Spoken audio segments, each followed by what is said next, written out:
Today on Bill 164, the Human Rights Code Amendment Act 2017.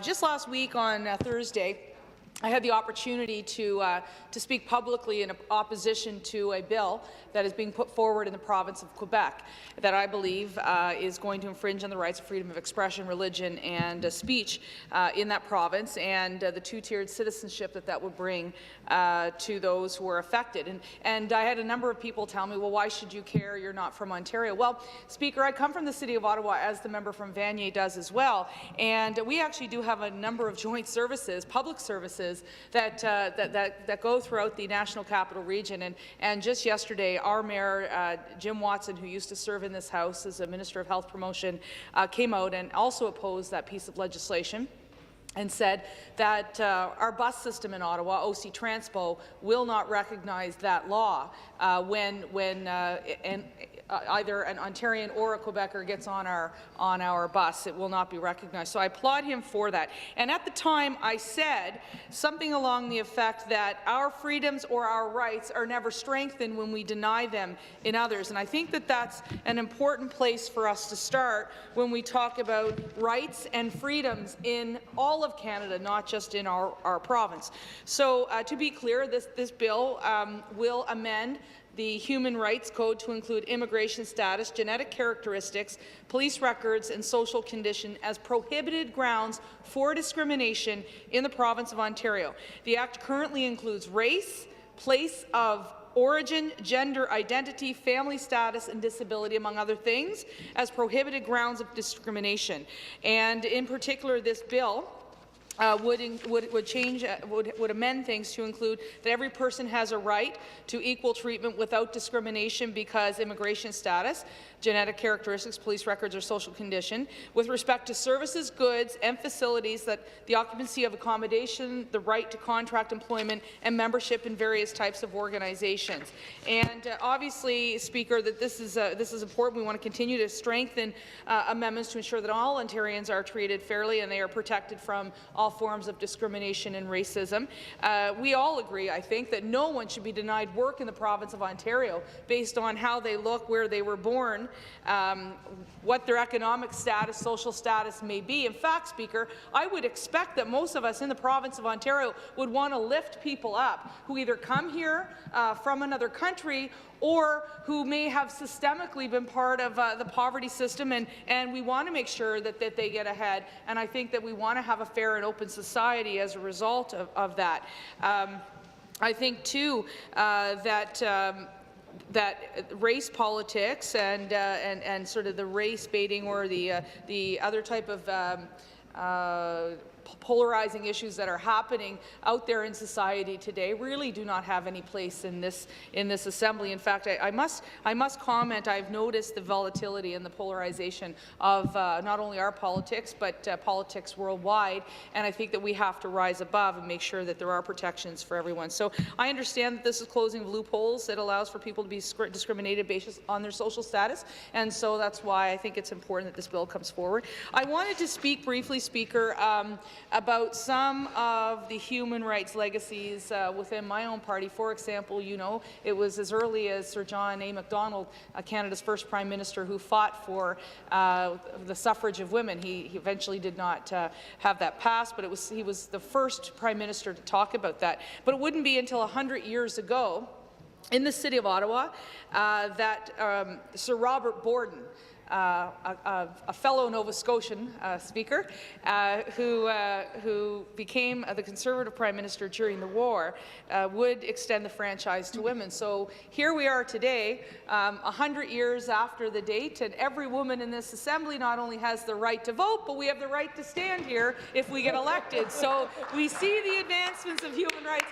Sometimes it takes 100 years, but it did happen. I'm also proud that the first Bill of Rights nationally came from John George Diefenbaker, personally my favorite Prime Minister, and so I think that's wonderful. But right here we have a wonderful story in the province of Ontario, because it was actually the first person who started talking about racial equality and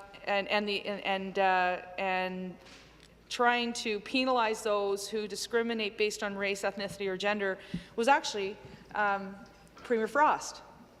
And he was also the first in Canada to bring forward, before Diefenbaker, a human rights code. And so that happened just before the end of his tenure. And he was known as somebody who really fought for the fairness of people. And I think that's an important legacy we have in Ontario. But for you and I, Speaker, it's a important part of the legacy and the tradition for the caucus which we represent. And so I think, you know, that's wonderful. We were followed by, soon to be after that, John Robarts, who became the first to try and repatriate Canada's Constitution. In reviewing this, I think it's just wonderful, the history that we have woven in this province and in this country. And then, of course, it was someone who is, I think, known as probably the man who created modern Ontario, who strengthened the Human Rights Code and the Human Rights Commission, and that, of course, was Bill Davis. I would be remiss if I did not point out that it was both Robarts and Bill Davis who expanded our education system to what it is today. It was Robarts who was first to call for a French language school system in the province of Ontario, and of course we have a Catholic education system thanks to Bill Davis. Now, some may disagree with me on those points, but I can tell you, and this is where I'm going to brag a little bit about Nepean Carleton, Speaker. I've had the pleasure of opening 20 schools, which is more than probably most MPPs have in a lifetime in the past decade, because I have the fastest growing community.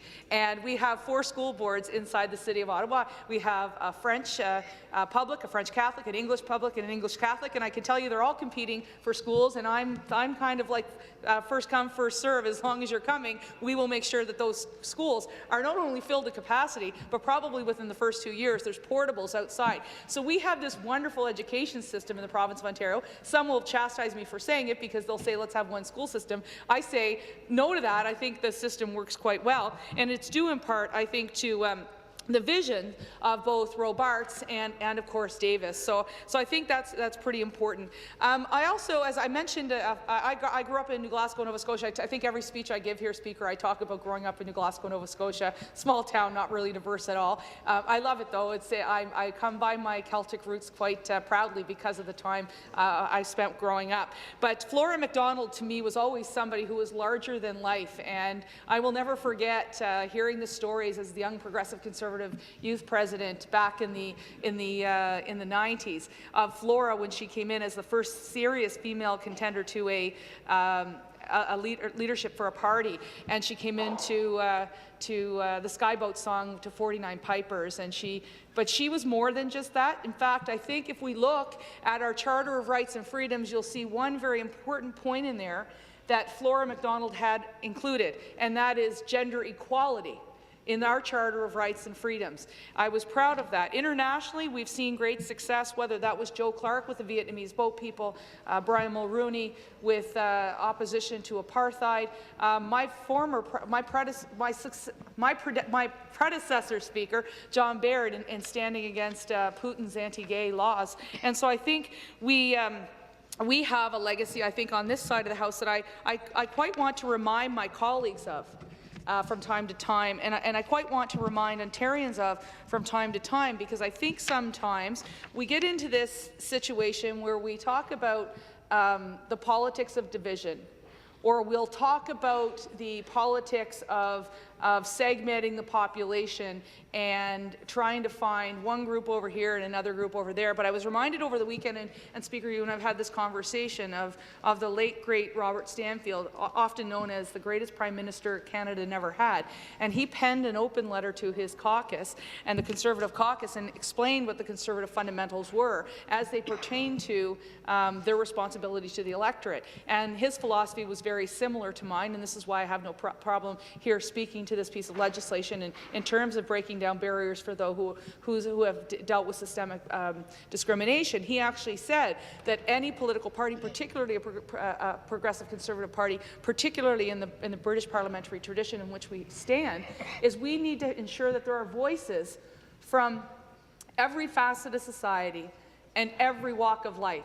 And so in that vein that Robert Stanfield had, this is exactly the type of legislation that I think Robert Stanfield would have said makes sense in terms of having all those voices heard and making sure that there were no barriers for them either to find services or to gain employment. So, Speaker, I appreciate this opportunity. I appreciated the opportunity not just to have this time to speak, but actually to go through the history, at least as it pertains to sort of the philosophies that you and I espouse in our constituencies and when we take our seats here at the Assembly. I also wanted to commend the member. I believe this is her second private member's bill since she's arrived in this House. I do know she had one